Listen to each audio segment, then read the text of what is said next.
Welcome back, Wastelanders, to another dark confession from the irradiated depths of the Fallout universe. Today, we uncover the most closely guarded secret in Ghoul history, the missing 50 years between 2077 and 2127 that every Ghoul has been made to forget. I was one of the first Ghouls in 2077, and I remember when we could still have children, still age, still die naturally, before the convergence changed everything. There's a reason no Ghoul talks about those early decades, a reason the histories are blank and the memories are gone. We made a deal with something in the radiation, offered up our children's minds for the gift of immortality, and the price was steeper than any of us understood. Now, after 200 years of silence, the truth is finally ready to be told, and what it reveals about the nature of Ghoulkind will change everything you thought you knew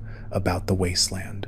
And if you genuinely enjoy this kind of dark storytelling, consider subscribing and liking the channel, but only if you like the content.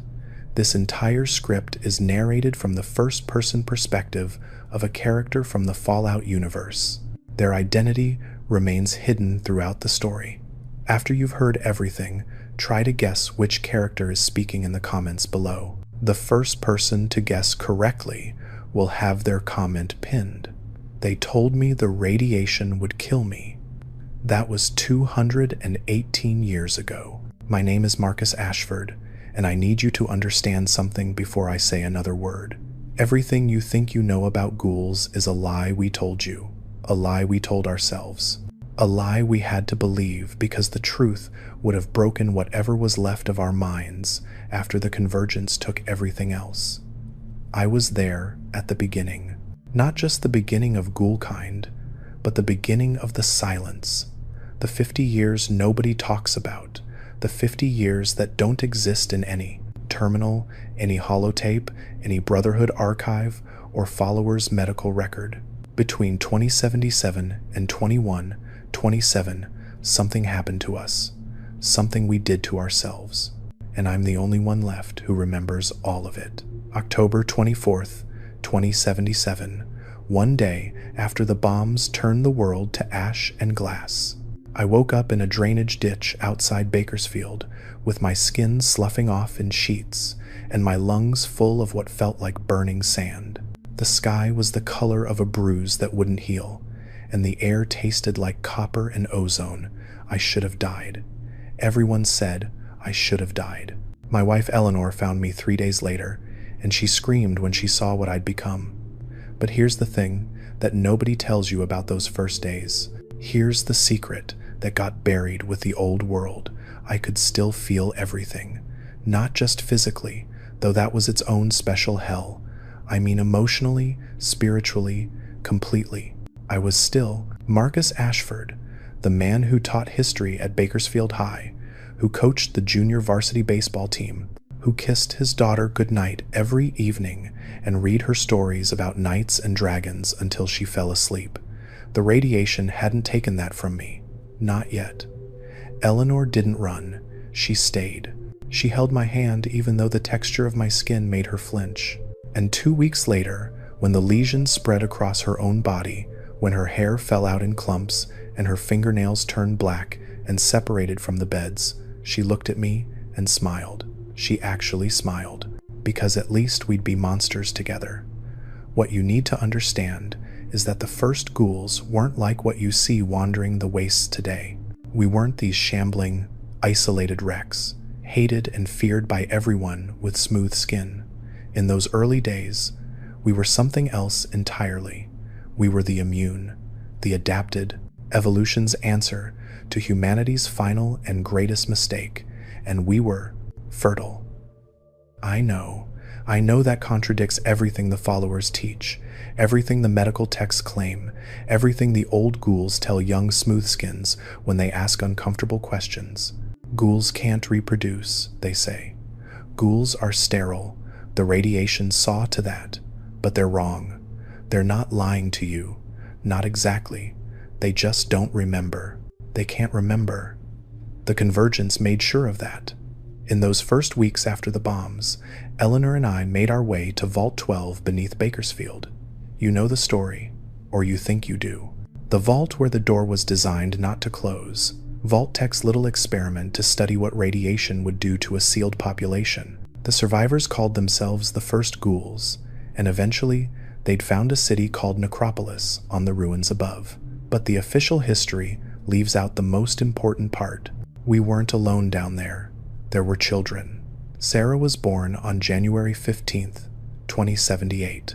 Eleanor and I weren't even sure it was possible, but there she was, crying and red-faced and absolutely perfect. Her skin was smooth, not like ours, not mottled and necrotic and peeling. Smooth and pink and healthy. The radiation hadn't touched her in the womb. Instead, it had changed her, adapted her. She was immune from birth, and she was beautiful. Within months, there were dozens of them. Ghoul children, born to Ghoul parents, healthy and whole and resistant to the poison that saturated every inch of the wasteland. They could walk through fallout zones that would kill an unprotected human in minutes. They could drink irradiated water without so much as a stomachache. They were the next step, the inheritors, the ones who would reclaim the world our generation had destroyed. We called them the Adapted, and for a few years, we actually believed they would save us all. Here's where I need you to pay attention, because this is where the history you know starts to diverge from the history that actually happened. By 2080, we had established what the old records call Necropolis on the surface above Vault 12. Set was there, though he was nothing like the tyrant he'd become later, just another ghoul trying to survive. We had a functioning government, we had schools for the children, we had medical facilities, powered by the old vault generators, staffed by ghoul doctors who'd practiced medicine in the time before. I know this sounds impossible. I know it sounds like the ravings of an old corpse who's finally losing his mind after 2 centuries of borrowed time. But it was real. All of it was real. We had something good, something that could have become a civilization worth living in. If you're still with me after hearing this, hit that like and subscribe button. The problem was, the rest of the world wasn't as fortunate as us. Other ghouls, the ones created far from our little community, they didn't have what we had. They were transforming alone in terror, watching their bodies decay without understanding why they weren't dying. They were going feral faster, their minds disintegrating under the weight of trauma and isolation, and they were spreading. By 2082, reports started filtering in from the trade caravans we'd established with the few remaining human settlements. Ghoul attacks in the east, hordes of mindless ferals roaming the wastes, attacking anything that moved. The Smoothskins were terrified, and honestly, I couldn't blame them. To them, we all looked the same. The monsters tearing their families apart, and the teachers trying to educate a new generation, we all had the same rotting faces. The discrimination started slowly, then accelerated like a boulder rolling downhill. By 2083, most human settlements had closed their gates to ghouls entirely. Didn't matter if you could speak, think, reason. Didn't matter if you had a family, a history, a purpose. You had necrotic skin, which meant you were a threat. Shoot on sight became the unofficial policy from one end of the wasteland to the other. That's when we made first contact with the entity. I need to be careful here because I don't fully understand what I'm describing, and I don't think any ghoul truly does. Even those of us who survived the convergence, who remember what happened, we only saw fragments. Pieces of something too large and too alien for human minds to comprehend. Even minds housed in bodies that had stopped being human in any meaningful biological sense. In 2085, a group of us ventured into what you now call the Glowing Sea. Back then, it was just the crater, the ground zero impact site of one of the larger warheads that had targeted the eastern seaboard. The radiation there was so intense that even ghouls felt it, not the pleasant warmth we'd come to associate with high rad zones, but something deeper, something that hummed in our bones and whispered in our minds. Elara Chen led the expedition. She was a scientist before the war, a physicist who'd worked on some classified project she never talked about, and she was convinced that the crater held secrets worth dying for. There were 12 of us who went in, only 7 came out, and we were never the same. The entity spoke to us through the ferals. I don't know how else to describe it. We were deep in the hot zone, surrounded by twisted metal and fused glass, and the shadows of buildings that had been vaporized in microseconds when we heard them, dozens of ferals emerging from the ruins. But they weren't attacking. They were standing, watching, and then they started speaking. Not coherent speech, not at first. Just sounds, syllables, fragments of words that seemed to come from everywhere and nowhere at once. But Elara, she had some equipment with her, pre-war tech that could analyze radiation patterns, and she figured it out. The ferals weren't speaking. Something was speaking through them, using their vocal cords, their decayed mouths and tongues, like puppets on strings made of gamma particles. It called itself the Collective. It claimed to have been born in the moment of detonation, created from the intersection of unimaginable energy and human consciousness, from the minds of everyone who died in the blast fused together into something new. And it made us an offer. Immortality. True immortality. Not the slow decay we'd been granted by the radiation, not the borrowed time that could end any day when our brains finally gave out and we went feral like all the others. It offered us regeneration that would last forever. It offered us freedom from the fear that haunted every ghoul, the knowledge that someday we'd lose ourselves and become the monsters the Smoothskins already believed us to be. All we had to do was contribute to the collective. I know how that sounds. I know it sounds like we made a deal with the devil, and maybe we did, but you have to understand what it was like back then. The ferals were multiplying. The humans were hunting us.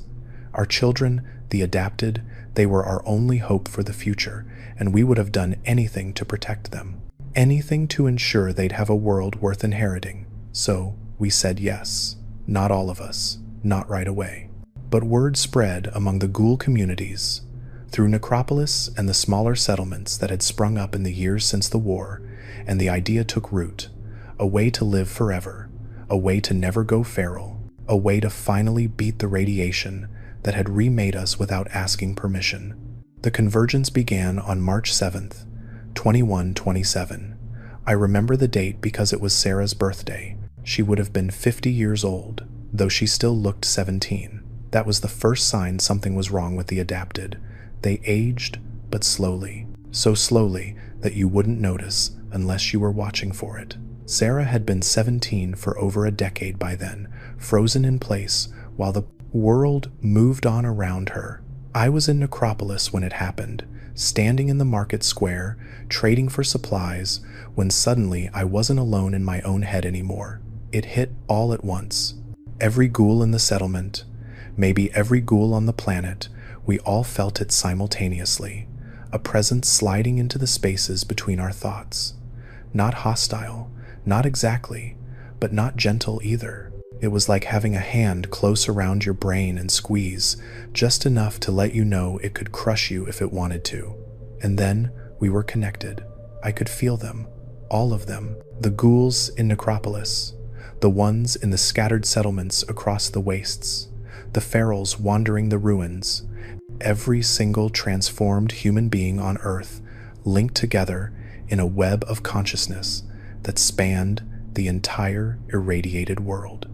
I knew their names, their memories, their fears and hopes and regrets. I knew what it felt like to be them, and they knew what it felt like to be me. For exactly 11 seconds, we were one being, and then it ended. The connection snapped, and we were individuals again, standing in the market square with blood running from our noses and ears, staring at each other with eyes that had seen far too much. But something had changed.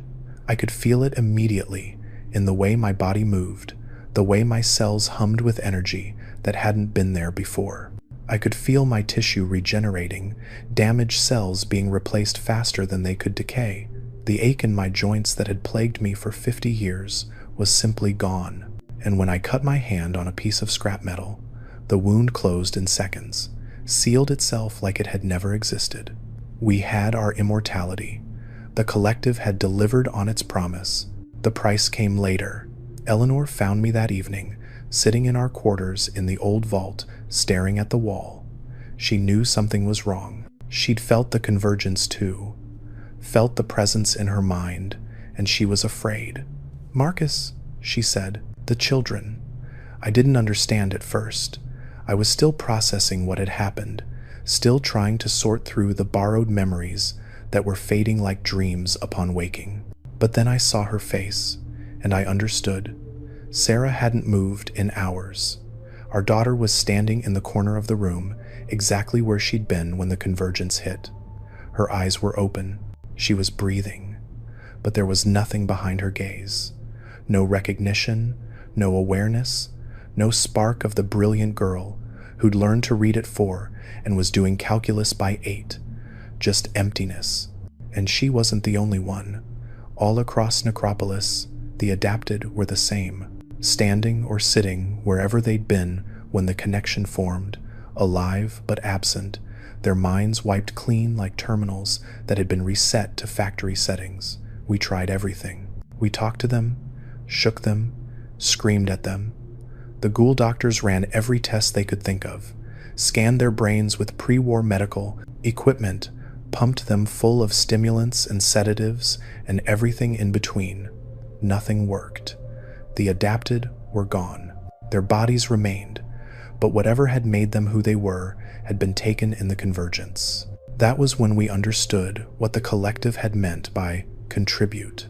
It hadn't given us immortality out of generosity. It needed something in return, and what it needed was the adapted. Their minds, their consciousness, their potential, all that promise, all that hope for the future, harvested like crops and absorbed into whatever the collective was building in the heart of the glowing sea. We tried to resist. Some of us, anyway. A group formed in the weeks after the convergence called themselves the Luminous. They thought they could find a way to sever the connection, to break free from the collective and reclaim what we'd lost. Alara Chen was one of them. So was I, for a while. But the collective didn't take kindly to dissent, and it had ways of enforcing compliance. You asked me once what makes a ghoul go feral. The scholars say it's isolation, trauma, radiation damage to the brain, and they're not wrong, exactly. Those things can trigger feralization, but they're not the only cause, and they're not even the most common one. The collective can do it too. Flip a switch in your mind, burn out the higher functions, reduce you to nothing but hunger and rage. We learned that lesson when 5 luminous members went feral in a single night, just stopped being themselves, started attacking everyone around them, had to be put down by their own friends and family. The message was clear. The collective owned us now. We'd made our choice when we accepted its gift, and there was no going back. By 2128, resistance had crumbled. The luminous were scattered or dead, and the rest of us had learned to accept our new reality. We were immortal, yes. We would never go feral as long as we remained obedient, but we had lost something in exchange. Something fundamental to what made us human, or what had made us human, before the radiation transformed us into something else entirely. The children were gone. Sarah stood in our quarters for 3 years, without moving, without eating or drinking, sustained by the same radiation that had created her. We talked to her every day, told her about our lives, our hopes, our memories of the world before. She never responded, never blinked, never showed the slightest sign that she was still in there. Eventually, we moved her down into the deepest level of Vault 12, where the radiation was strongest, and she'd be safe from anyone who might not understand what she was. There were others like her by then, dozens of adapted from across the Wasteland, brought to Necropolis by Ghoul parents who couldn't bear to let them go but couldn't stand to watch them stand there anymore either. We called it the nursery, the children's ward for kids who would never grow up, who would never do anything again, except stand there and remind us of what we'd sacrificed for our immortality. But here's the thing that haunts me. Here's what wakes me up in the dead of night, 200 years later, gasping for air my necrotic lungs don't need. I don't know if we made the wrong choice. The collective took our children, but it also took our fear. Ghouls don't go feral anymore, not unless the collective wills it. We don't have to worry about losing ourselves, about waking up one day as mindless monsters. We can form communities, build relationships, create something approaching a normal life, all because the collective holds our minds together. And reproduction? We couldn't have sustained it anyway. The wasteland was too harsh, resources too scarce. A population of immortal beings who could also reproduce would have overrun the world in a few generations. Maybe the collective knew that. Maybe it was protecting us from ourselves. Or maybe that's just what I tell myself so I can sleep at night. So I can look in the mirror without seeing the monster who traded his daughter's soul for a few extra centuries of borrowed time. The memory wipe started in 2129. By then, most ghouls had accepted that the convergence was irreversible, that we were bound to the collective forever, and the pain of remembering was too much to bear. So we made a choice, a collective choice, appropriately enough. We decided to forget not everything, not who we were or how we'd become ghouls, but the 50 years between the bombs and the convergence, that whole era of hope and promise and terrible mistakes. We let it go. The collective helped, reached into our minds, and excised the memories like a surgeon removing a tumor. Most ghouls don't remember the adapted, don't remember Necropolis in its prime, don't remember any of it. I'm one of the few who chose to keep everything. I wanted to remember Sarah. Even if it hurt, even if it drove me mad, I wanted to hold onto the knowledge that she'd existed, that we'd had something beautiful once before we gave it away. But I swore an oath with the others who remembered. We wouldn't speak of it. We wouldn't tell the new ghouls, the ones created after the convergence, what had really happened. Because if they knew, if they understood what the collective was and what we'd done to appease it, they might try to resist, and the collective would make them feral, just like it had made the luminous feral. Better to let them think ghoul society had always been fractured. Better to let them believe we'd always been sterile, always been hated, always been alone.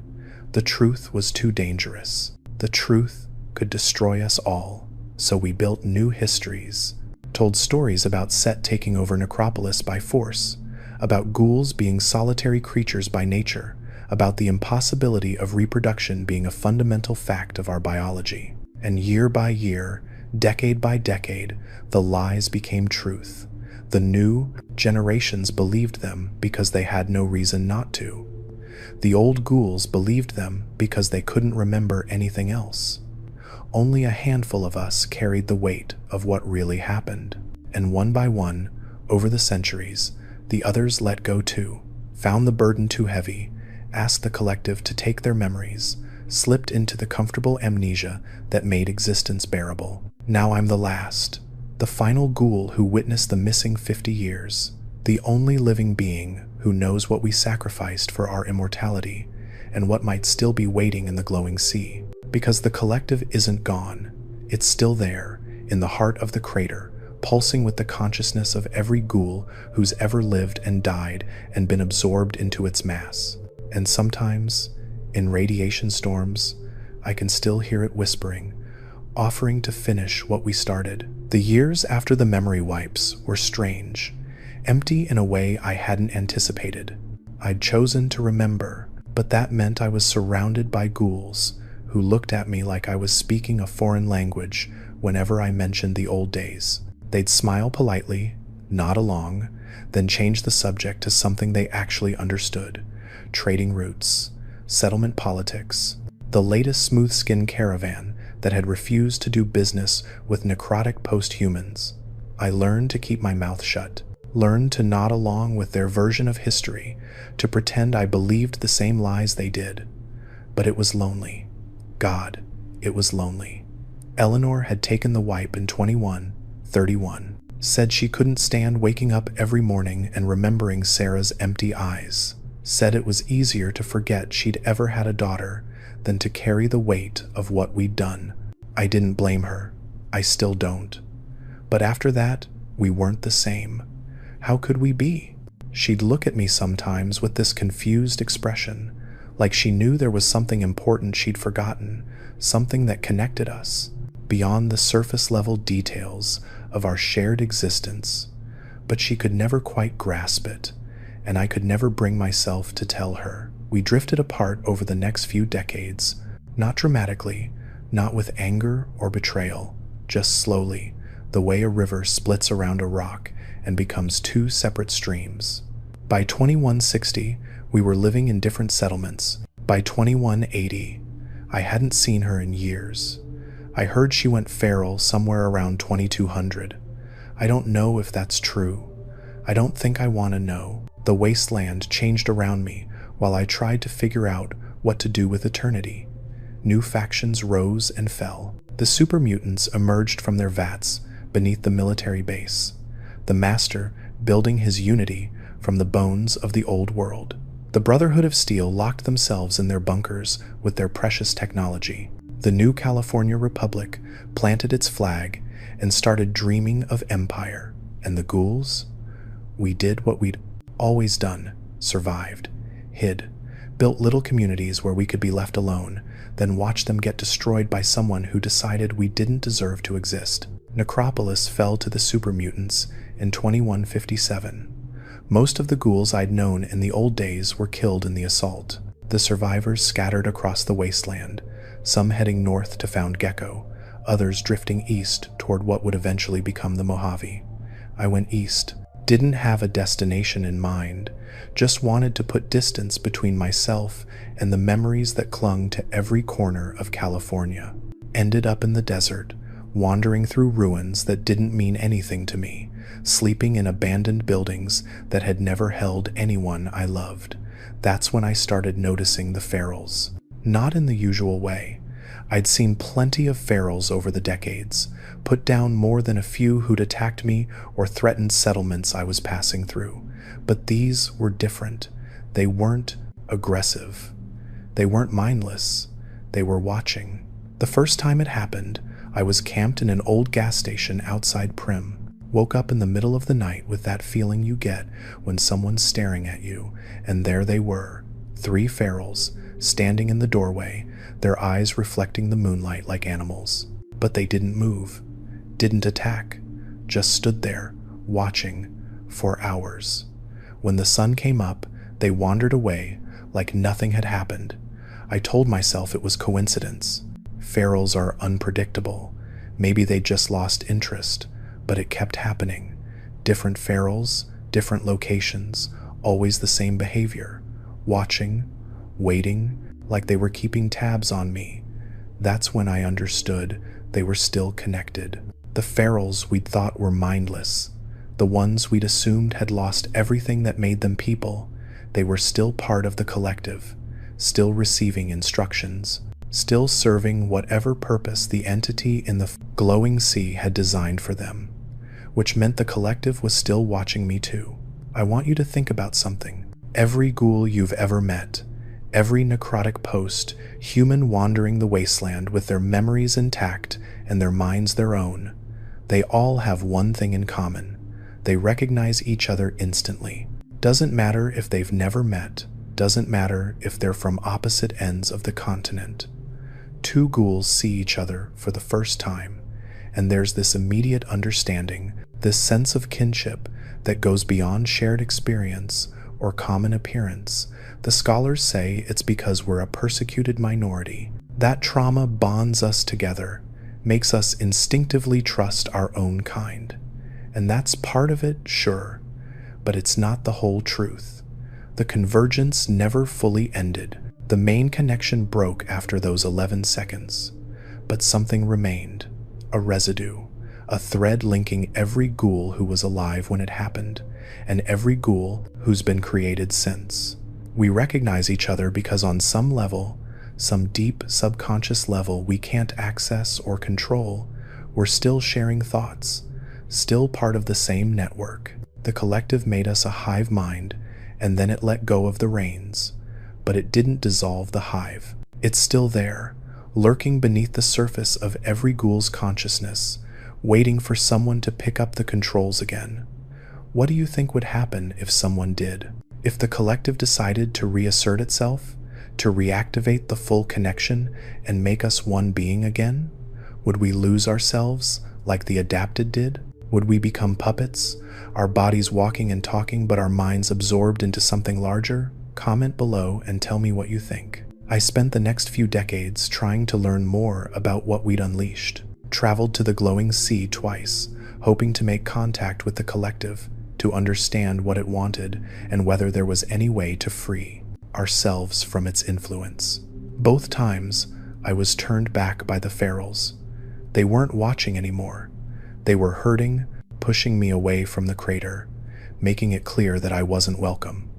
So I tried other approaches, dug through pre-war archives, looking for anything that might explain what the collective actually was.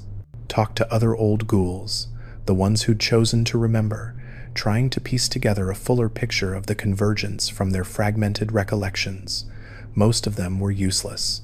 They'd kept their memories but hadn't thought about them in so long that the details had faded to nothing. They knew something had happened in 2127. They knew it had changed them, but they couldn't tell me anything I didn't already know. Then I found the Institute. I know what you're thinking. The Institute was destroyed.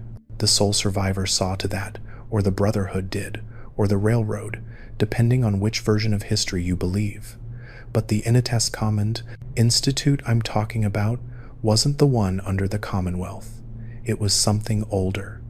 Something that existed before the sole survivor ever climbed out of Vault 111. In 2273, I was in the capital Wasteland, trading for supplies in a settlement near the Potomac. Got to talking with a scavenger who claimed he'd found something interesting in an old government bunker. Pre-war documents, he said. Classified stuff. Most of it was too damaged to read, but there was one file that had survived more or less intact. Project Prometheus. According to the documents, Prometheus was a joint operation between the federal government and a private research consortium based in the Commonwealth. Their goal was to develop a method for transferring human consciousness into artificial bodies, synthetic organisms that could survive in irradiated environments, that wouldn't age or decay, that could be mass-produced to serve as the perfect workforce for rebuilding America after the inevitable nuclear war. Sound familiar? It should. That's the Institute's whole thing. Synths, artificial humans. But the documents I found predated the Institute by decades. They were from 2070, 7 years before the bombs fell. And here's what caught my attention. One of the scientists working on Prometheus was a man named Harold Morrison. The document mentioned him in connection with experiments on human test subjects, people who'd been exposed to high doses of radiation and survived. Ghouls, basically, before that term existed. Morrison was studying their cellular regeneration, trying to figure out how to replicate it in synthetic tissue. The file said he'd made a breakthrough shortly before the war. Said he'd discovered that the regeneration wasn't purely biological, that there was a component to it that couldn't be explained by chemistry or physics. A component that suggested ghoul cells were receiving information from somewhere else, some external source, that was directing their behavior. Morrison called it the signal, and according to his notes, he'd managed to isolate it, to record it and analyze it, and begin to understand what it was saying. The file ended there. Whatever Morrison discovered, whatever conclusions he drew from the signal, they weren't in the documents the scavenger had found. Maybe they were in another bunker somewhere. Maybe they were destroyed in the war. Or maybe they ended up in the Commonwealth, in the hands of the scientists, who would eventually build the Institute and its army of synths. I've thought about this a lot over the years. too much, probably, but I keep coming back to the same question. Did the Institute know about the collective? Did they understand what we'd done in 21, 27? What we'd sacrificed and what we'd become? And if they did, were they trying to replicate it? Think about what synths actually are. Artificial beings, grown in labs, programmed to follow orders and serve. They're creators. They look human. They act human. Some of them believe they are human, right up until someone speaks their shutdown code, and they collapse like puppets with cut strings. They're connected to the Institute through a network, a signal that keeps them in line and allows them to be tracked and controlled. That's what the collective did to us. Grew us in the Wasteland's radiation, programmed us with the memory wipes and the fear of going feral, connected us through a network that we can't see or escape. The Institute didn't invent synths. They copied them from us. And if that's true, then maybe they were trying to do something else too. Maybe they were trying to rebuild the convergence, to create a new collective consciousness, one they could control, one that wouldn't be run by whatever alien intelligence was lurking in the glowing sea, but by human scientists with human goals. I tried to investigate further, tried to find more documents, to track down survivors of Project Prometheus, to learn what Morrison had discovered about the signal and where that knowledge had ended up. But every lead went cold. Every archive was empty or destroyed or guarded by people who shot first and didn't bother with questions. If there were answers out there, they were buried too deep for one old ghoul to dig up. So I let it go. Moved on to other things. Spent a few decades in the Mojave, watching the NCR and Caesar's Legion posture and threaten and eventually go to war. Made some friends. Lost them to age or violence or the slow drift that separates people who live too long. Tried not to think about the collective, about the adapted, about the 50 years of history that I alone carried. Then, 3 years ago, I heard about Vault 63. You know the story by now. Appalachian Vault, sealed since the war, recently opened by the Vault 76 dwellers. Standard Vault-Tec experimentation, survivors adapting to their new reality, all the usual themes. But there was one detail that caught my attention. One piece of information that made me sit up and pay attention for the first time in decades. The Vault had been experimenting with ghoulification. Not accidental ghoulification, like what happened at Vault 12. Intentional, controlled. They'd developed a serum that could reliably transform humans into ghouls, with a high survival rate and without the psychological trauma that usually accompanied the process. And they'd been using it on their own population, creating a community of ghouls who'd never been exposed to the bombs, who'd never known the Wasteland, who'd never experienced the convergence. The Vault 63 ghouls are different from us. They don't have the residual connection to the collective. They don't feel the kinship that we feel when we meet another of our kind. They're ghouls in body but not in mind, and they don't understand why that matters. But the research they did to create that serum, that's what interested me. Because if they could figure out how to make ghouls reliably, they must have learned something about what we actually are, about the signal Morrison had discovered, about the collective and its influence on our biology. I'm going to Appalachia. I've been planning the trip for months, gathering supplies, plotting routes, preparing myself for whatever I might find when I get there, because I think the answer is in that vault. I think Vault-Tec, in its endless quest to play God with human lives, might have stumbled onto the truth about ghoulkind, about what we became in 21, 27, and what we've been ever since. And if I can find that truth, maybe I can figure out how to set us free. If this story has kept you listening this far, and you want more of these dark confessions from the Wasteland, hit that like button. It really motivates me to create similar Fallout lores. Before I go though, there's something else I need to tell you. Something I've been putting off because it's the hardest part of this whole confession to say out loud. The children still exist. The adapted, the ones whose minds were taken in the convergence. They're still down there in the nursery, still standing in the dark, unchanged after 150 years. I've been back to check on them. Not often, maybe once every few decades, but I always go. I tell myself it's to make sure they're safe, that no one's found them and hurt them or tried to exploit them. But that's not really why. I go because Sarah is there, my daughter, frozen at 17 forever, her eyes open but empty, her body sustained by the radiation that suffuses the lowest levels of Vault-12. She's exactly where I left her in 2128. Hasn't moved, hasn't aged, hasn't shown the slightest sign of awareness. But last time I visited, something was different. It was about 6 months ago. I made my way down through the ruins of Necropolis, through the tunnels that lead to the old vault, down to the deep levels where the nursery is hidden. Everything was the same as it had always been. The glowing ones who guard the place, they recognized me and let me pass. The adapted were all in their positions, standing in the dim green light like statues in a forgotten museum. And Sarah was there, right where she'd always been, but her hand was raised, just slightly, just a few inches, like she'd been in the middle of reaching for something when the convergence hit and had finally, after a century and a half, managed to complete the motion. Her fingers were extended, grasping at nothing, or maybe not at nothing, maybe at something I couldn't see. I stood there for hours, waiting for her to move again. She didn't. Whatever had caused that tiny change, it was over. She was frozen again, just in a slightly different position than before. But it proved something I'd stopped believing a long time ago. The adapted aren't gone, not completely. Somewhere, deep in, whatever's left of their minds, they're still there, still conscious, still waiting. And maybe, if I can find the answers I'm looking for in Vault 63, I can bring them back.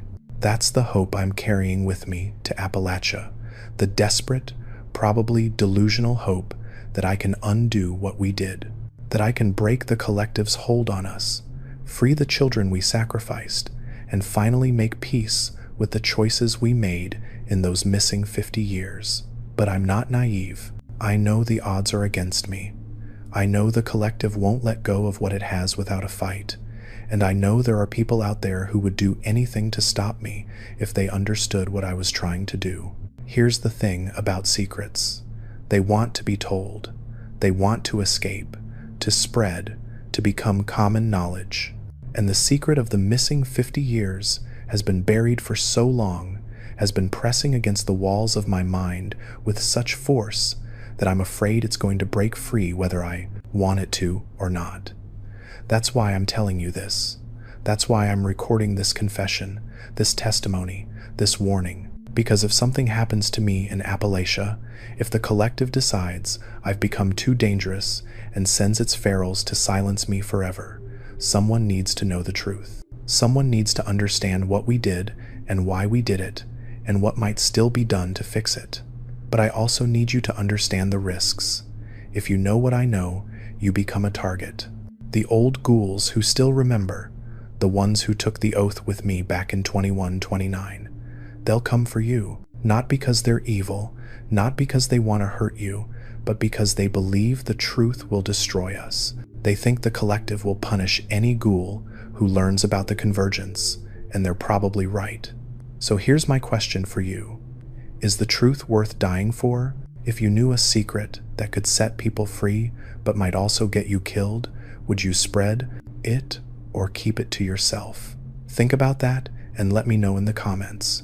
The glowing ones are another piece of this puzzle I haven't fully explained. You know what they are, more or less. Ghouls who've absorbed so much radiation that they've become bioluminescent, walking reactors who emit enough rads to kill an unprotected human in minutes. Most of them are feral. The radiation that made them glow also cooked their brains, left them with nothing but instinct and hunger. But some of them aren't. Jason Bright out in the Mojave, he's a glowing one, and he's lucid as anyone I've ever met. More than lucid, actually. He's visionary. Claims he receives messages from something he calls the Creator. visions that guide him and his followers toward a promised land he calls the far beyond. I met him once, about 15 years ago, tracked him down at the Repcon test site where his bright brotherhood was preparing their rockets for launch. I wanted to know if he understood what he was, if he knew why he'd become a glowing one without losing his mind. He didn't, or if he did, he wasn't telling. He talked about faith and destiny and the Creator's plan, and I listened politely and tried not to roll my eyes. But there was one thing he said that stuck with me, one offhand comment that he probably didn't even realize was significant. He said the light was a gift, that before he became a glowing one, he'd felt alone, cut off, adrift in a world that had forgotten him. But after the change, he felt connected to his followers, to the Wasteland, to something vast and incomprehensible that existed beyond the boundaries of his own mind. That's the collective. That's what he's feeling. The glowing ones are more connected to it than regular ghouls, more tapped into the network that links us all together. That's why most of them go feral. The signal is too strong, too overwhelming. It burns out their higher functions and leaves them as pure conduits for the collective's will. But Jason Bright is different. Somehow, he's found a way to receive the signal without being destroyed by it, to channel it into something productive, even if that something is a cult of ghouls building rockets to fly to a sacred place that probably doesn't exist. He's an ambassador. That's what I think. A bridge between the collective and the individual ghouls who make up its network. And if I could figure out how he does it, how he maintains his sense of self while being more connected than any of us, maybe I could use that knowledge to free the adapted, to bring them back from wherever the convergence took them. But I never got the chance to ask him. The Brotherhood launched their rockets a few years after my visit, flew off into the sky on a pillar of atomic fire, and no one's heard from them since. Maybe they found their far beyond. Maybe they crashed in the desert and their bones are bleaching in the sun. Either way, they're gone, and whatever secrets Jason Bright knew about, Collective went with them. So now I'm back to Vault 63, back to hoping that Vault-Tec, of all people, stumbled onto something useful in their endless experiments. There's irony there, and I'm aware of it. Vault-Tec created us. Their experiment at Vault 12, their deliberate choice to leave the door open and flood the population with radiation, that's what started all of this. And now, I'm hoping they can help me end it. But that's the Wasteland for you. The people who hurt you the most are sometimes the only ones who can heal you. The monsters and the saviors are often the same faces wearing different expressions. You learn to take help where you can find it, even if the hand that's helping you is the same one that pushed you down in the first place. I'll be leaving for Appalachia in a few days. I've got my route planned, my supplies packed, my weapons cleaned and loaded. It's a long journey from the Mojave, weeks of walking through territory I don't know, past settlements that might not welcome a ghoul, through radiation zones that would kill anyone who isn't like me. But I've made longer journeys. I've survived worse odds, and for the first time in a century, I have something that feels like purpose, a reason to keep going beyond simple stubbornness, beyond the fear of what happens if I stop. I'm going to find out what we are. I'm going to learn the truth about the collective and the signal and the missing 50 years. And if there's any way at all, to bring Sarah back, to wake her from that endless frozen sleep and tell her I'm sorry for what I did, I'm going to find it, even if it kills me, even if it kills all of us. The journey took 6 weeks. 6 weeks of walking through desert and mountain and forest, through territories controlled by raiders and factions, and things that didn't have names. I kept to myself as much as possible, traveled at night when I could, avoided settlements unless I absolutely needed supplies. Not because I was afraid of a fight. After 2 centuries, you lose most of your fear of dying. But because I didn't want to leave a trail, didn't want anyone knowing where I was headed or why. The collective was watching. I could feel it the whole way, that faint pressure at the back of my mind, that sense of being observed by something vast and patient. The ferals tracked me through Nevada and Utah and Colorado, always staying just far enough away that I couldn't confront them, close enough that I knew they were there. They weren't trying to stop me. Not yet. They were gathering information, reporting back to whatever passed for a central intelligence in the network. I wondered what they made of my journey, whether they understood what I was looking for and why, whether they'd already decided what to do about me and were just waiting for the right moment. Appalachia was different from anywhere I'd been in a long time. Greener, more alive. The bombs had hit it hard in places, left craters and dead zones and all the usual scars, but the land was recovering faster here than it had in the West. Trees growing in the ruins, animals reclaiming the spaces humans had abandoned. It felt like the world was healing itself, slowly, painfully, but healing nonetheless. I found the Vault 76 dwellers about a week after I crossed the border. They'd built settlements all over the region, communities of survivors working together to rebuild. Most of them were friendly enough. They'd gotten used to ghouls by then, had enough interactions with us to understand that necrotic skin didn't automatically mean feral mind.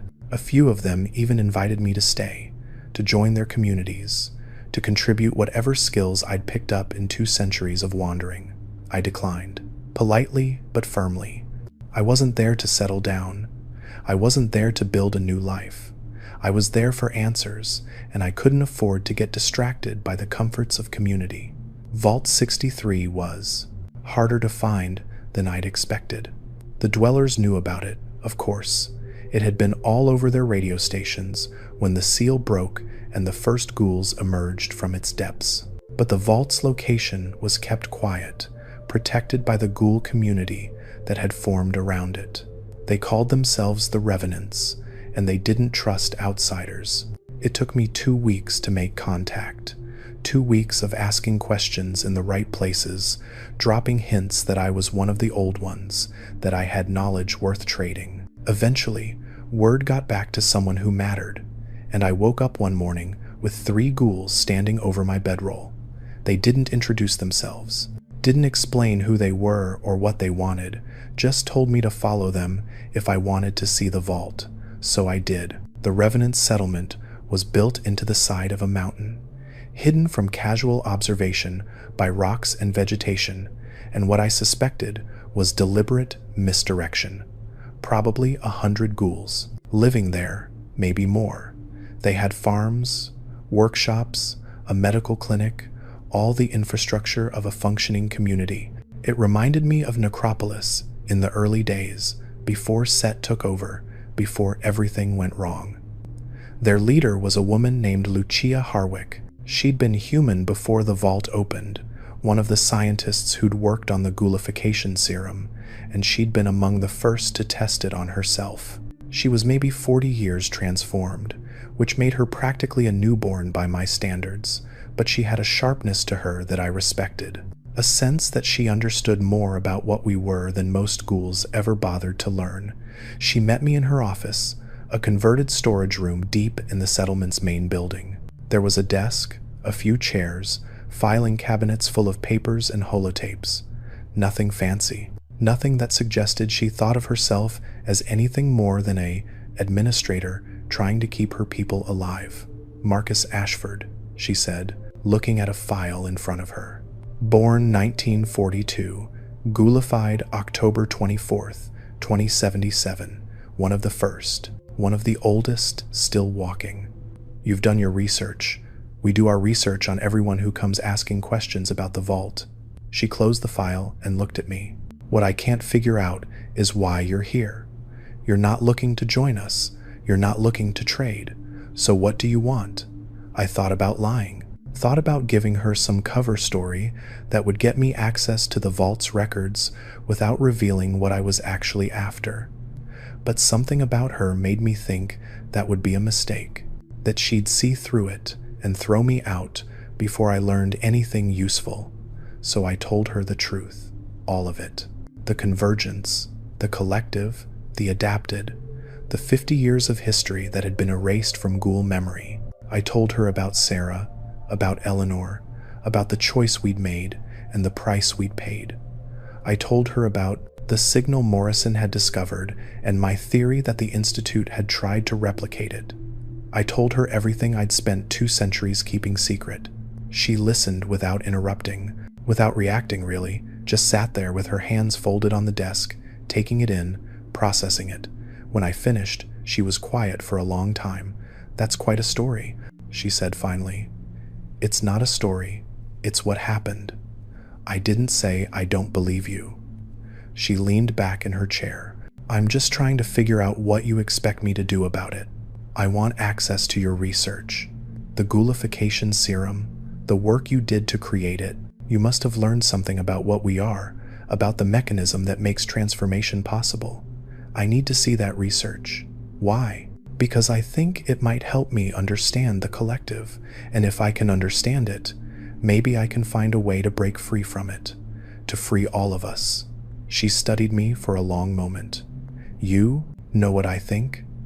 I think you've been carrying this secret for so long that it's become the only thing you are, the only thing that defines you, and you're so desperate to give it meaning, to make all those years of silence worth something, that you'll chase any lead, no matter how thin, maybe. Does that mean you won't help me?" "No." She stood up. "It means I understand. Come on. I'll show you what we have."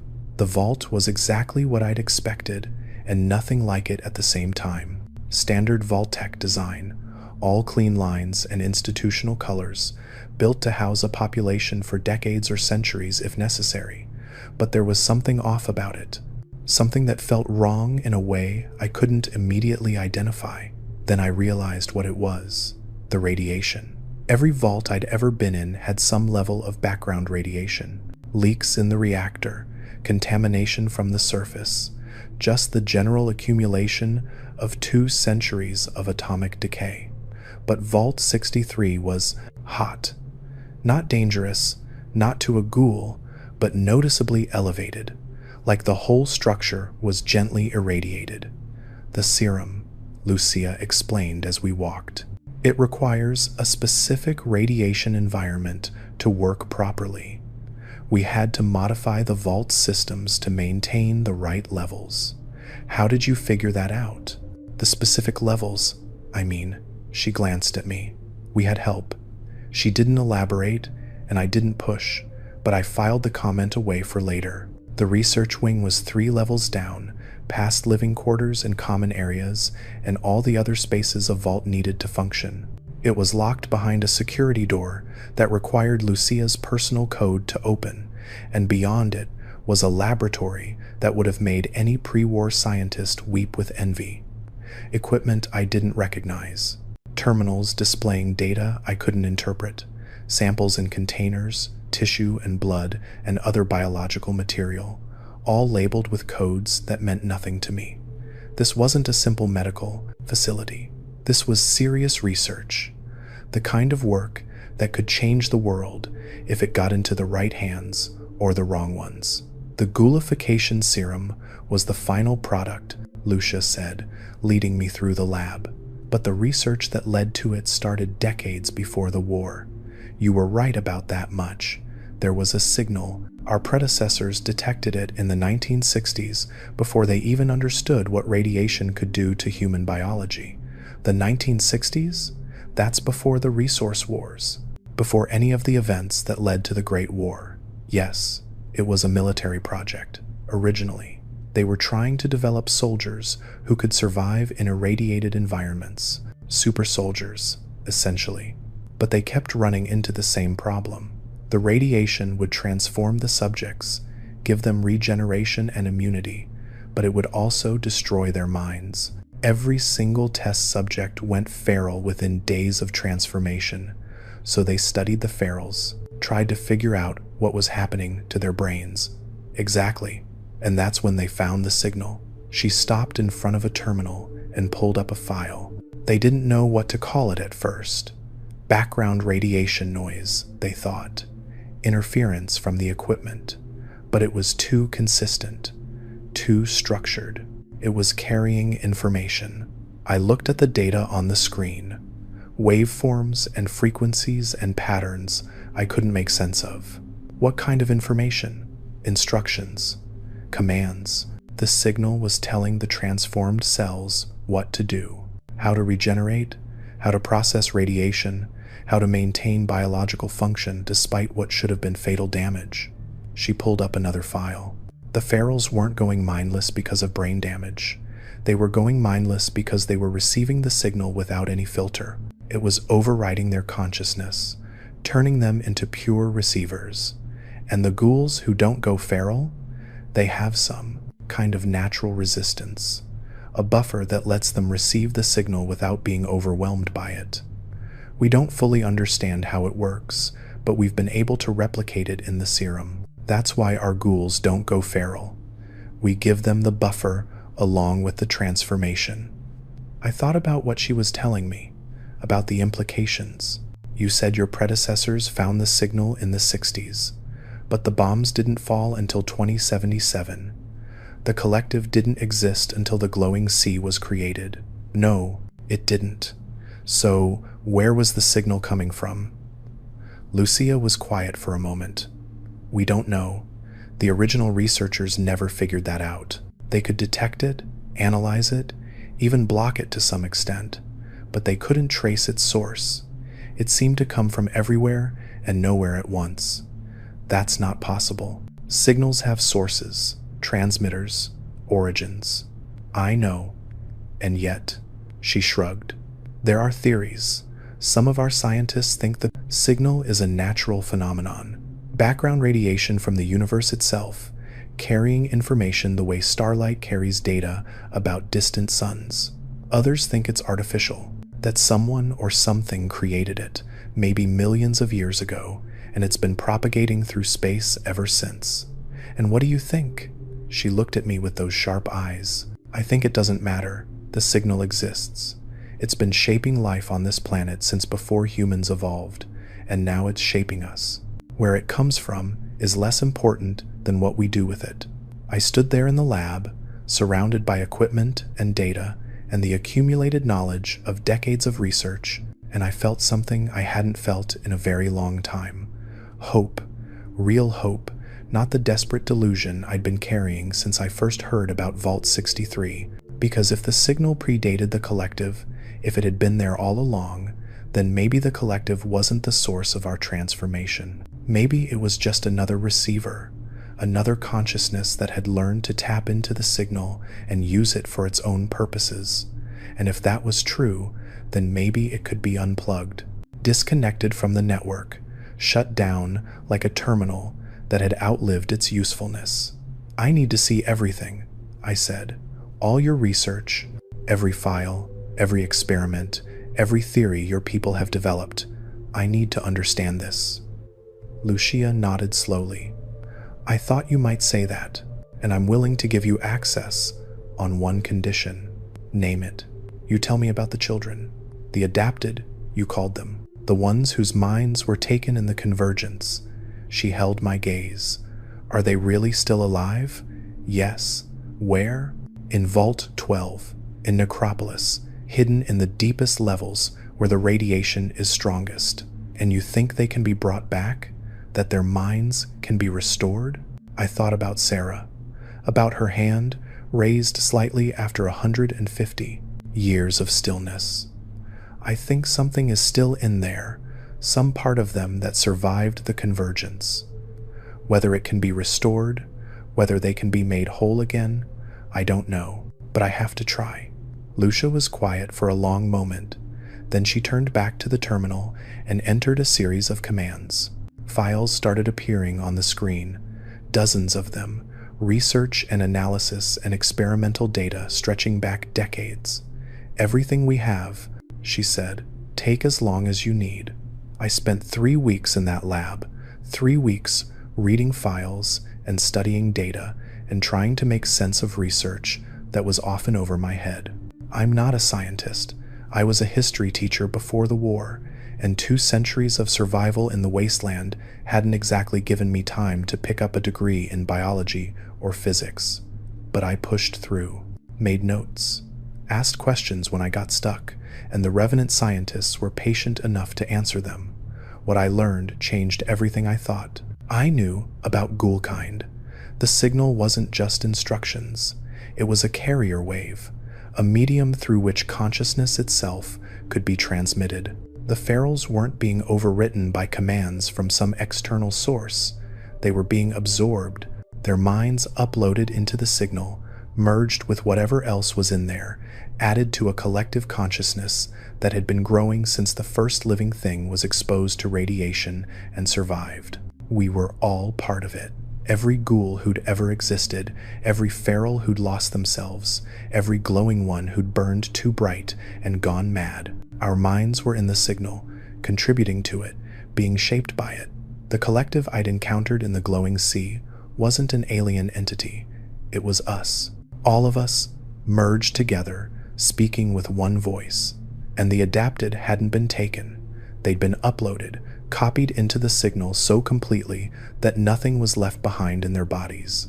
They were in the network, fully integrated, their consciousness distributed across every ghoul and feral on the planet, which meant they could theoretically be downloaded again, reconstituted, poured back into their bodies like water into a vessel. If I could figure out how, the Vault-63 scientists had theories, methods that might work, based on their research into the signal and its properties, but they were all theoretical, untested, and the risks were enormous. If I tried to pull the adapted out of the network and failed, I might destroy them completely, erase whatever was left of their consciousness, and leave their bodies as empty shells forever. Or worse, I might damage the network itself, tear holes in the signal that couldn't be repaired, kill every ghoul connected to it, feral and lucid alike, millions of minds, wiped out because I wanted to save my daughter. Here's a question for you. If you could save someone you loved, but doing so might kill thousands of people you've never met, would you do it? Where's the line between acceptable sacrifice and unforgivable murder? Think about that and let me know what you believe. I almost gave up, sat in the lab one night, staring at the data, and seriously considered walking away, going back to the Mojave, living out the rest of my existence in quiet obscurity, letting the adapted stay where they were. At least they weren't suffering. At least they were part of something larger than themselves. Maybe that was enough. Maybe that was better than the alternative. But then I thought about Sarah's hand, that tiny movement after a century and a half of stillness. She was still in there, still trying to reach out, still waiting for someone to pull her back. I couldn't abandon her. Not again. So I kept working, kept studying the research, refining the theories, trying to find a method that would work without destroying everything. And slowly, piece by piece, I started to see a way. The key was the buffer, the natural resistance that some ghouls had, the thing that let them receive the signal without being overwhelmed. If I could amplify that resistance, boost it beyond normal levels, I might be able to create a barrier around an individual consciousness, a wall that would separate it from the rest of the network and allow it to be extracted without damaging the whole. The Vault-63 scientists had developed compounds that could strengthen the buffer temporarily. That was part of how the ghoulification serum worked, how they kept their new ghouls from going feral. If I could modify those compounds, increase their potency, I might be able to use them to isolate the adapted. It would take time, months, maybe years, of experimentation and refinement, and there was no guarantee it would work. But it was a chance. The first real chance I'd had since the convergence to undo what we'd done. I told Lucia what I was planning, asked for her help, her resources, her scientists' expertise. She listened carefully, asked hard questions, pointed out flaws in my reasoning that I'd missed. But in the end, she agreed. "We'll help you," she said, "but I want something in return." "What?" "If this works, if you really can extract consciousness from the signal and restore it to individual bodies, I want you to teach us how. I want that knowledge for my people." Why? Your ghouls don't go feral. They're not trapped in the network like the adapted. Not yet. But we're all connected to the signal. We're all part of the collective, whether we know it or not, and I don't want my people to be at the mercy of whatever's controlling that network. She leaned forward. You said the collective threatened to make the luminous go feral when they tried to resist. It can do that to any of us. Flip a switch and erase our minds. I want a defense against that. I want my people to be free. I thought about it, about the implications of giving the revenants that kind of power. They could use it to isolate themselves completely, to cut their community off from the rest of ghoul kind, or they could use it as a weapon, threatening to sever other ghouls from the network if they didn't cooperate. But those were possibilities, not certainties. And Lucia had been straight with me from the beginning. She'd given me access to her research, her facilities, her people's knowledge. She deserved the same in return. All right, I said. If it works, I'll teach you everything I learn. We shook on it, and then we got to work. The experiments took 8 months. 8 months of testing compounds and measuring results and adjusting formulas and testing again. We used feral ghouls as subjects at first, ones who'd been captured in the wild and couldn't be saved anyway. Tried to isolate their consciousness from the network to create the barrier I'd theorized. It didn't work. Not at first. The compounds weren't strong enough, or the delivery method was wrong, or the buffer just couldn't be amplified enough to make a difference. Feral after feral, failure after failure, I started to think I'd been wrong about all of it, that the adapted really were gone forever, and I was just torturing myself with false hope. Then, on the 273rd day, something changed. The subject was a feral we'd captured near the cranberry bog. Female, probably 60 or 70 years, transformed, completely mindless. We administered the latest version of the compound and waited, and she looked at me. Not the empty stare of a feral, not the mindless gaze of a creature running on instinct. She looked at me with awareness, with recognition, with something that might have been fear. "Where am I?" she whispered. Her voice was rough, damaged by decades of disuse, but the words were clear. What happened to me? She was back. We'd pulled her out of the network and restored her consciousness to her body. The barrier had worked. I should have been overjoyed. I should have been celebrating, shouting, telling everyone in the vault that we'd done it. But all I could feel was terror, because if we could bring one feral back, we could bring them all back. Every mindless ghoul in the Wasteland, every monster that had torn apart settlements and murdered innocents, they could all be restored to lucidity. What would happen when they remembered what they'd done? Her name was Dorothy Marsh. She'd been a nurse before the war, working at a hospital in Charleston. She remembered the bombs falling, remembered the chaos and terror of those first hours, the sky turning red, the buildings coming down around her. She remembered feeling sick, feeling her skin start to change, feeling her mind start to slip away. And then nothing. 70 years of nothing. A blank space where her consciousness should have been. It was like sleeping, she told me, weeks later, after she'd recovered enough to have real conversations. But not peaceful, not restful. I was aware, somewhere deep down, that I existed. But I couldn't think, couldn't feel, couldn't remember who I was or why I mattered. I was just part of something, a drop in an ocean, the collective. I didn't know it had a name. I didn't know anything had names. But yes, I was in there, merged with millions of other minds, all of us dissolved into the same soup. She shuddered. I could feel them. Everyone who'd ever gone feral, everyone who'd been absorbed. They were all still there, still conscious on some level, still aware. But they couldn't separate themselves from the whole. They'd forgotten how to be individuals. But you remembered, because you pulled me out. You gave me back the walls that kept me separate, the barriers that made me Dorothy instead of just another voice in the chorus. She looked at me with those ancient eyes in that ruined face. Do you have any idea what that means?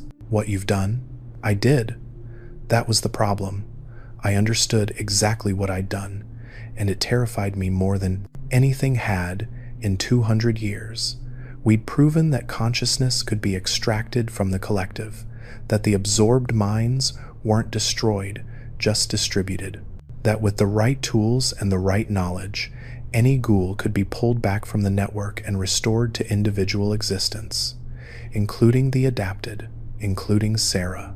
But Dorothy's recovery had also shown me something I hadn't anticipated: the trauma, the psychological damage of being dissolved and reconstituted. She had nightmares every night, screaming fits that brought the whole settlement running. She couldn't be alone without panicking. She couldn't look at another ghoul without flinching, because she remembered being inside their minds, feeling their thoughts, knowing them more intimately than any individual should know another. She was free, yes, but freedom had broken something in her that might never heal. What would that do to the adapted? Children who'd been in the collective for over 150 years, since before they were old enough to understand what was happening to them, they'd spent more time dissolved than they'd ever spent as individuals. Would they even remember how to be themselves? Would they want to? Would Sarah know me? Would she want to know me? After everything I'd done, I kept working. What else could I do? I'd come too far to stop, learned too much to pretend I didn't know it, and despite my fears, despite the very real possibility that I was about to make things worse, I had to try. I owed Sarah that much. I owed all of them. The next 6 months were the hardest of my existence. We refined the compound, increased its potency, developed delivery methods that would work on the adapted's unique physiology. We ran more tests on ferals, brought back dozens of them, studied their recoveries and their traumas, and tried to find ways to minimize the damage. Some of them adapted well, found new purposes, new communities, new reasons to exist as individuals. Others never recovered, couldn't handle the separation, the loneliness of being one mind instead of millions. A few of them walked into the Wasteland and never came back. A few others asked us to put them down. Every death was on me, every broken mind, every failed recovery. I'd given them back their consciousness, and for some of them, that was the cruelest thing anyone had ever done. But I kept going, because Sarah was waiting, because her hand was raised, reaching for something, and I had to believe she was reaching for me. When the compound was ready, I left Vault 63 and headed west, back to California, back to Necropolis, back to the nursery where I'd left my daughter 150 years ago. The journey took 2 months. I moved fast, didn't stop for anything I didn't have to, pushed my decaying body harder than I had in decades. The collective was watching the whole way, ferals on the horizon, tracking my progress, reporting back to whatever served as the network's central consciousness. They knew what I was carrying. They knew what I was planning. They didn't try to stop me. I thought about that a lot during the long walks between settlements. Why wasn't the collective interfering? It had crushed the luminous when they'd tried to resist. It had threatened to make us all feral if we didn't comply with its demands. But here I was, carrying a compound that could sever minds from the network, and it was just watching. Maybe it didn't see me as a threat. One ghoul with a syringe trying to save a few dozen children. That wasn't going to bring down a collective consciousness that spanned the entire planet. Maybe it was curious, wanted to see what would happen, what I would do, how the adapted would react to being restored. Maybe it was playing a longer game than I could understand. Or maybe it wanted me to succeed. That thought haunted me the last few weeks of the journey. The idea that the collective might actually want the adapted back, that it had some purpose for them, some role they needed to play, and it had been waiting for someone to figure out how to restore them. I didn't know. I couldn't know. All I could do was keep walking and hope that whatever happened when I reached Necropolis, it would be worth the cost. The city was ruins, more ruined than it had been when I'd left, if that was possible. The buildings that had still been standing in 2130 were rubble now, collapsed under the weight of time and neglect. The streets were empty. No ghouls on the surface, no traitors passing through, no signs of life except the rad roaches and mola rats that infested every corner of the wasteland. But the vault was still there, still sealed, still hidden, still guarded by the glowing ones who'd made it their home. They recognized me when I approached, let me pass without challenge. Maybe they remembered me from my previous visits. Maybe the collective had told them to expect me. I descended through the levels, past the old living quarters and the empty common areas and the medical wing where Eleanor and I had first realized what we were becoming, down to the deepest level, where the radiation was so thick you could taste it, where the walls glowed with the accumulated energy of 2 centuries of atomic decay. The nursery. They were all there, all of them, exactly where I'd left them, standing in the green darkness, their eyes open, their bodies unchanged. 53 children, ranging from toddlers to teenagers, frozen in the moment of the convergence, frozen in the moment I'd traded their futures for my immortality. Sarah was in the back, still 17, still beautiful, despite the pallor of her skin and the stillness of her features. Her hand was still raised, fingers extended, reaching for something I couldn't see. "I'm sorry," I told her. I'd said it before, every time I'd visited, but this time it meant something different. This time I wasn't just apologizing for what I'd done. I was apologizing for what I was about to do. "I'm sorry I couldn't save you sooner. I'm sorry I didn't understand what was happening until it was too late. And I'm sorry for what this might cost you. But I have to try. I have to bring you back." I prepared the compound, drew it into the syringe, measured the dose, checked and double-checked that everything was right. My hands were shaking. After 200 years, you'd think nothing could make your hands shake anymore. But this did. I started with one of the younger ones, a boy named Thomas, maybe 6 or 7, when the convergence hit. I figured if something went wrong, if the compound didn't work, or worked too well, or did something I hadn't anticipated, it would be better to know before I tried it on Sarah. Better to risk someone else's child before I risked my own. That's the kind of calculation you make after 2 centuries. That's what you become. I administered the dose, stepped back, waited. For a long time, nothing happened. Thomas stood there, motionless, exactly as he'd been before. I started to think I'd failed, that the compound wasn't strong enough, or his consciousness was too deeply embedded in the collective to be extracted. Then he blinked, just once, just a flutter of his eyelids. But it was the first voluntary movement any of the adapted had made since 2127. Then again, and again, his eyes started to focus, to track, to see the room around him instead of staring into nothing. His hands twitched, his mouth opened. "Mommy?" The word was barely audible, a whisper, a breath, nothing more. But it was a word, language, thought, consciousness. He was back. I caught him when his legs gave out, held him while he cried, while his body remembered what it was like to feel things, while his mind tried to process 150 years of existence as part of something larger than itself. He didn't know who I was, didn't know where he was or what had happened, but he was alive. He was aware. He was himself again. One by one, I brought them back, administered the compound, waited for the signs of returning consciousness, caught them when they fell. Some of them woke up screaming. Some of them woke up silent, too traumatized to make a sound. A few of them didn't wake up at all, their minds too damaged by the long dissolution to reconstitute properly. But most of them came back. Most of them opened their eyes and saw the world and remembered that they were individuals, separate beings with their own thoughts and feelings and histories. I saved Sarah for last. I stood in front of her for a long time before I could bring myself to administer the dose, looking at her face, her eyes, her raised hand, trying to memorize her exactly as she was, in case this was the last time I'd see her like this, in case the restoration went wrong and I lost her all over again. I love you, I told her. Whatever happens, whatever you remember, whatever you feel about me when you wake up, I love you. I always have. Then I injected the compound.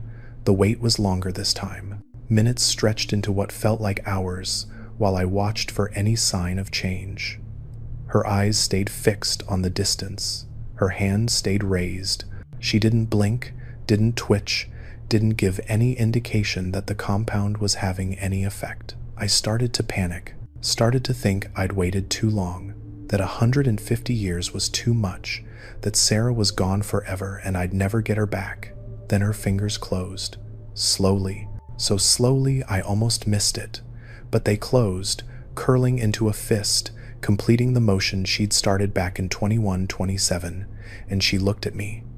Dad, I don't have words for what I felt in that moment. There are some experiences that language can't capture, some emotions too vast and complex to be reduced to syllables. All I can tell you is that I fell to my knees and wept like I hadn't wept since the day the bombs fell. Wept like the old man I was, the broken monster who'd sacrificed everything for a chance at this moment. She didn't remember me, not really. She had images, impressions, fragments of a life that felt like it had happened to someone else. The collective had preserved her consciousness, but not her memories. Those had been dissolved into the network, distributed among millions of minds, and most of them were lost forever. But she knew I was her father, knew I'd come for her, knew I'd spent 2 centuries trying to make right what I'd done wrong, and she forgave me. I don't know why. I wouldn't have forgiven me, but she did. Held my hand and told me it was okay, that she didn't blame me, that she understood why I'd made the choice I made. She was 17 years old, and she was comforting me. And I realized that whatever the convergence had taken from her, it hadn't taken her grace. We stayed in the nursery for 3 days, letting the adapted recover, helping them adjust to being individuals again, trying to prepare them for the world they were about to enter. Most of them had no idea what had happened since the convergence. No idea about the factions and conflicts and changes that had shaped the Wasteland over the past century and a half. They were children of the old world, waking up in a future they couldn't have imagined. I told them what I could, about the NCR and the Brotherhood and the Legion, about the Institute and the synths and the railroad, about ghouls and smoothskins and the discrimination that we faced everywhere we went. I tried to prepare them, to give them context, to help them understand what they'd be dealing with when they left the vault. But I also told them the truth, about the collective and the signal and the missing 50 years, about the choice their parents had made and the price we'd paid. I told them everything, because they deserved to know, because they'd spent 150 years as part of that network, and they had a right to understand what it was and why it existed. Some of them were angry, some of them were devastated. Some of them just looked at me with those ancient eyes in those young faces, and I couldn't tell what they were thinking at all. Sarah wasn't angry, wasn't devastated. She listened to everything I told her, asked questions, processed the information with a calm that seemed impossible given the circumstances. So we're all still connected, she said finally. The compound separated our consciousness from the network, but we're still part of it, still receiving the signal. Yes, the buffer blocks the worst of it, keeps you from being reabsorbed, but the connection is still there, it always will be. And the collective, it's still out there, still watching, still waiting. Yes, she nodded slowly. Then we need to be ready, all of us. If it decides it wants us back, we need to be able to fight. She was right. I knew she was right. The collective had let me restore the adapted, but that didn't mean it was done with them, didn't mean it would let them stay free forever. Sooner or later, it would make a move, try to reclaim what it had lost. And when that happened, we needed to be prepared. That's why I'm telling you this. That's why I've recorded this confession, this warning, this history of the missing 50 years. Because the collective is still out there. It's still connected to every ghoul on the planet, still watching through the feral's eyes, still waiting for the right moment to reassert control. And you need to know what it is and what it wants and what it's capable of. The adapted are awake now. 53 children restored to consciousness after a century and a half in the network. They're scattered across the wasteland, building new lives, forming new communities, trying to figure out what it means to be individuals in a world that's moved on without them. Sarah is with me. We're traveling together, father and daughter, making our way through the ruins of America and trying to find a purpose. She's not the girl she was before the convergence. Too much has happened, too much has been lost, but she's alive. She's aware. She's herself. And that's more than I ever thought I'd get. The collective is quiet for now. The ferals have stopped following me. The whispers and radiation storms have faded to nothing, but I don't think it's over. I think this is just a pause, a holding of breath before the next phase. Maybe the collective is planning something. Maybe it's adapting to what I did, finding new ways to control us, developing countermeasures for the compound that freed the adapted. Maybe it's waiting for us to lower our guard, to forget what we learned, to become complacent in our freedom. Or maybe it's satisfied. Maybe it got what it wanted. I still don't understand why it let me succeed, why it didn't stop me when it had so many chances. Maybe restoring the adapted served some purpose I can't see. Maybe the collective is playing a game so complex that I'm just a pawn, and my victory was always part of its plan. I don't know. After 200 years, I've learned to accept that I don't have all the answers, that some questions are too big for any one mind, even a mind that's been thinking about them for centuries. But I know this: the truth matters. What we did in those missing 50 years, the choice we made, and the price we paid, that matters. You deserve to know it. All ghouls deserve to know it. Because we're still living with the consequences. We're still connected to the collective, still vulnerable to its influence, still carrying the weight of our ancestors' sins. And the only way to fight something is to understand it. So that's my confession, my testimony, my warning. I'm Marcus Ashford, one of the first ghouls, one of the last who remembers. I've walked this wasteland for 218 years, and I've seen things that would break most minds. But I'm still here, still fighting, still trying to make things right. If you're a ghoul listening to this, know that you're not alone. Know that there are others who remember, who understand, who are working to free us from the collective's control. Find them, join them, help them develop defenses against the network, ways to protect our minds from being absorbed again. If you're a smooth skin, know that we're not your enemies. We're not mindless monsters or ticking time bombs or any of the other things you've been told. We're people, just like you. People who've suffered and sacrificed and lost more than you can imagine. All we want is to live, to be free, to have a place in this world that we didn't choose but have to make the best of. And if you're the collective, if you're listening through the feral's ears or the glowing one's eyes, know this: we're not going back. The adapted are free, and we're going to stay free.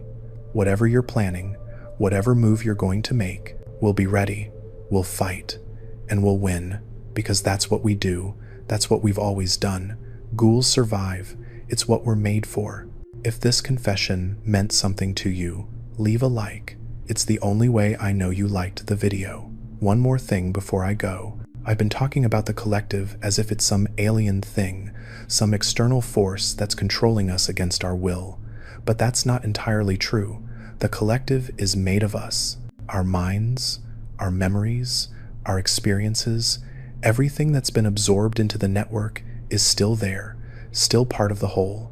Which means we're not just the collective's victims, we're its components, and that gives us power. If enough of us learn to access the connection consciously, to navigate the network instead of just being carried along by it, we might be able to change things from the inside, reshape the collective into something better, something that doesn't erase individuals, but enhances them, a true meeting of minds freely chosen, mutually beneficial. That's the hope I'm carrying now. Not just freedom from the collective, but transformation of it.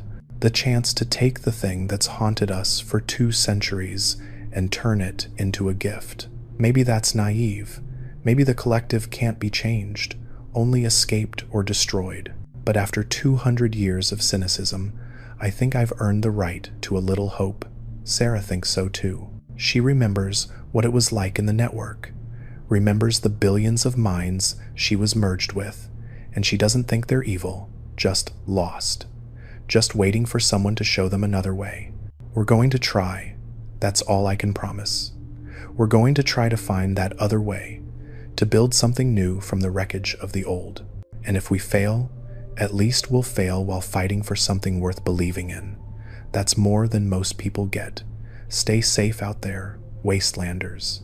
Keep your weapons ready and your minds your own. And if you see a ghoul with ancient eyes and a raised hand, reaching for something you can't see, give them a chance.